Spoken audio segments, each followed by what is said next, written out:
Maulana Jalaluddin Rumi atau memiliki nama asli Jalaluddin Muhammad merupakan tokoh sufi yang lahir pada tanggal 30 September 1207 di kota Balkh atau di negara Afghanistan saat ini. Ibunya bernama Mukminah Hatun dan ayahnya bernama Bahauddin Walad. Ayahnya bergelar Sultanul Ulama atau berarti sultannya para orang alim. Jalaluddin Rumi diketahui memiliki beberapa saudara, diantaranya adalah adiknya yang bernama Fatimah Hatun dan kakak laki-lakinya yang bernama Aladdin Muhammad. Gelar Maulana atau dapat diartikan sebagai yang mulia pada Maulana Jalaluddin Rumi merupakan gelar istimewa kepadanya karena dikenal sebagai tokoh yang sangat berpengaruh di dalam dunia Islam. Waktu itu, Rumi dan keluarganya terpaksa harus pergi meninggalkan kota Balkh karena penyerangan kelompok Mongol yang mendekat ke wilayah mereka. Setelah melakukan perjalanan yang sangat panjang, perjalanan Rumi berhenti di kota Konya yang waktu itu masih di bawah kekuasaan dinasti Saljuk. Rumi meninggalkan kota kelahirannya ketika masih berumur 5 tahun. Waktu itu, beliau masih dalam proses pembelajaran berbagai ilmu agama dari ayahnya secara langsung. Beliau belajar tafsir, fikih, hadis, beserta usulnya dari ayahnya hingga umurnya yang beranjak ke 13 tahun. Diriwayatkan ada sekitar 300 orang yang pergi dan membawa makanan dan hewan yang bisa ditunggangi dari kota Balkh.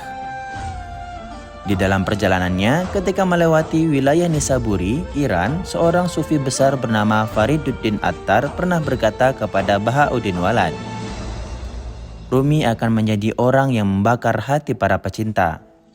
Kemudian ia memberi hadiah kepada Rumi buku yang ditulisnya. Beliau juga berpesan kepada Bahauddin Walad tentang Rumi agar memuliakan anaknya karena kelak anak ini akan menjadi tokoh yang membakar para hati pecinta di seluruh dunia. Sebelum sampai di kota Konya, Rumi sempat melewati beberapa kota. Di antaranya adalah kota Mekah, Madinah, Syam, Aleppo, Erzincan, dan melewati banyak wilayah di Anatolia. Singkat cerita, pada akhirnya Rumi dan keluarganya berhenti untuk tinggal di kota Karaman selama 9 tahun dan Rumi juga belajar di sana. Pada tahun 1228, atas undangan pemimpin dinasti Saljuk, yaitu Sultan Aladdin Keykubat, Maulana Jalaluddin Rumi pergi menuju Konya. Ini adalah ilustrasi pertemuan Rumi dengan Sultan Aladdin Keykubat. Ayah Rumi kemudian meninggal pada tahun 1231 setelah mereka sampai di kota Konya. Waktu itu, murid Bahauddin Walad yang bernama Sayyid Burhanuddin Muhakkik Tirmizi bertemu Bahauddin Walad dan diminta untuk mengajar Rumi ilmu batin. Rumi sudah menguasai ilmu syariat, namun hatinya masih perlu dibuka untuk juga menguasai ilmu tarekat dan ilmu batin. Di kota Konya, Rumi mulai mengajar fikih di Masjid Konya pada tahun 1240. Semenjak saat itu juga, pamor Rumi mulai dikenal masyarakat Konya dan menjadi masyhur juga di luar kota Konya. Pada tanggal 15 November 1244, seorang darwis bernama Syamsuddin Tabriz datang ke kota Konya dan bertemu dengan Maulana Jalaluddin Rumi. Peristiwa pertemuan ini dinamakan juga dengan Majma'ul Bahrain atau pertemuan dua samudra, yaitu pertemuan dua manusia yang luas keilmuannya seperti samudra. Syamsuddin Tabriz digambarkan sebagai samudra ilmu ma'rifat, sementara Rumi digambarkan sebagai samudra ilmu syariat. Semenjak itu, hidup Rumi berubah drastis karena jatuh cinta dengan gurunya, yaitu Syamsuddin Tabriz. Rumi waktu itu mulai mengenakan pakaian sufi yang juga dipakai oleh Syamsuddin Tabriz, kemudian membaca syair-syair yang ditulis oleh gurunya dan memulai tari sema atau tari sufi. Setelah kejadian ini, Rumi mulai mendedikasikan dirinya untuk menulis syair-syair, musik, dan melakukan tari sema. Maulana Rumi banyak menghabiskan waktunya menuntut ilmu kepada Syamsuddin Tabriz. Bahkan banyak dari murid dan masyarakat Konya yang merasakan iri karena Rumi mulai jarang mengajar mereka karena sangat sibuk belajar bersama Syamsuddin Tabriz.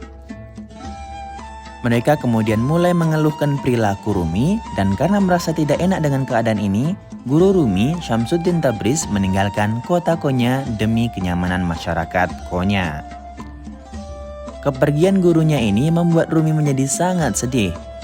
Kesedihan Rumi yang mendalam karena kehilangan gurunya inilah kemudian yang mengilhaminya untuk menulis buku fenomenalnya yang berjudul Masnawi. Beliau berkata dalam bukunya, orang-orang akan menemukan jalan kebenaran melalui buku Masnawiku ini. Rumi menghabiskan sekitar 10 hingga 15 tahun untuk menyusun buku Masnawi ini. Selama hidupnya, Maulana Rumi membahas banyak topik dalam bukunya, mulai dari politik, kesehatan, agama, hingga hubungan antar manusia dan kehidupan.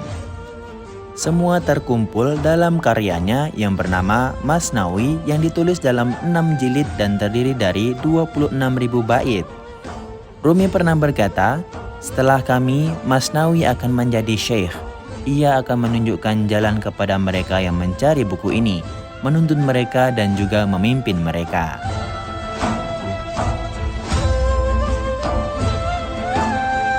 Ada satu syair yang sangat terkenal yang pernah beliau tulis. Syair itu berjudul Yadi Audu atau berarti 7 nasihat.